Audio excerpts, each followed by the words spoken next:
Do you get that feeling that you're always in the slowest moving lane on the motorway? In the UK, we have motorways, you might call them freeways, and we tend to call them car parks most of the time because the flow of traffic is absolutely atrocious, generally speaking. If you find that you are always stuck in the slowest moving traffic, this video is going to be useful. It's going to help you to deploy a strategy to ensure that you choose the fastest flowing lane of traffic. We're going to discuss each of the lanes, the likelihood of being slowed up, how to anticipate the traffic flow ahead, and we're going to think about the way other drivers use these particular lanes, because that has a bearing on the way they actually flow. Overall, braking is the real enemy of the flow of traffic. If one car brakes, the car behind will brake a little more, and the car behind that will brake a little more. And then a mile or so down the line, the entire flow of traffic has halted. It's come to a complete stop. And I think the big culprit of that is down to drivers driving too close. They don't allow enough distance between them, and they're forced to overreact when the car in front of them brakes. This is why on a road that has no closures, no obstructions in lanes, we come to a crashing halt. But wouldn't it be handy to anticipate the likelihood of that happening in our lane and preempt it, choosing another lane? We have smart motorways. I'll let you debate in the comments what you think about smart motorways, but generally speaking, at peak times, the speed limit is reduced, and that speed limit reduction enables a better flow of traffic. If cars are traveling at, say, 70 miles an hour and they're forced to brake, the braking effect causes a tailback much sooner, and a much more dramatic one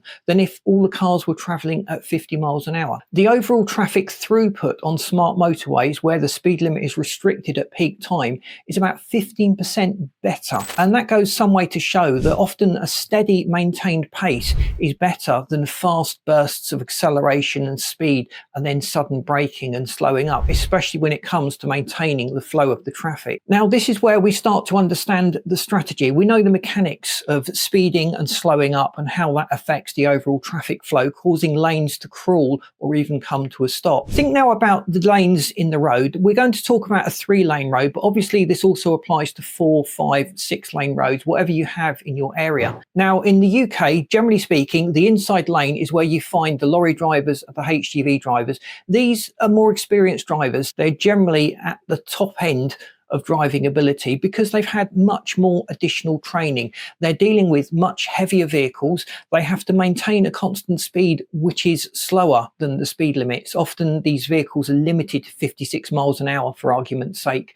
And that slow, steady pace, combined with their ability to anticipate the road ahead and leave sufficient buffer, generally keeps that inside lane rolling. In the main then, the steady pace of that inside lane is generally what's going to win out over distance. We're going to talk about junctions though, because that certainly comes into play, particularly on this lane, because if you have a slip road coming up, there is often a big bottleneck leading up to that slip road, particularly if it's a very busy slip road and the cars are just overly congested in that junction, and it can cause tailbacks and slow ups on the motorway. Knowing that a junction like that is coming up, we would anticipate that and move out into the other lanes where the traffic is going to flow better.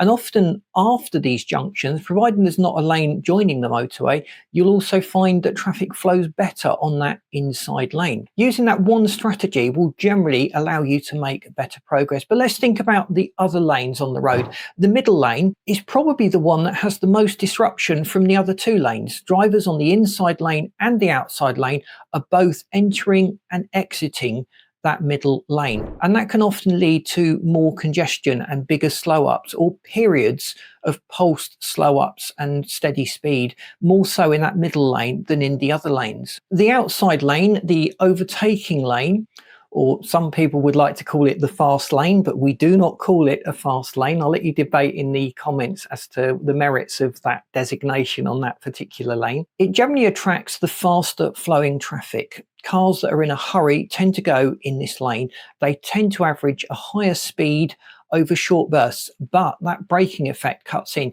You often have this overly dramatic slow up happening in that outside lane. A lot depends on the overall road ahead, and in a motorway you generally have a good view of the road ahead, and if you see brake lights, that is a warning that your lane is going to start slowing up and coming to a crashing halt at some point. And that would be the opportunity to smoothly and effectively move into one of the other lanes where you don't see these brake lights. Now, we have to say that the highway code does frown on drivers excessively changing lanes in slow moving traffic, trying to get ahead of all the other cars. It's an annoying habit, so please don't do that, but use your brain and try and anticipate the traffic flow well in advance so you can move into another lane cleanly without causing disruption to the drivers behind you. Follow the example of the HGVs, the experienced drivers, and keep a buffer in front of you. It should at least be your stopping distance. That buffer will enable you to slow up rather than brake, and hopefully avoid this ripple effect behind you of cars braking ever harder, coming to a crashing halt. Keep an eye on your satellite navigation, whatever your chosen preferred app is. There's generally a traffic flow.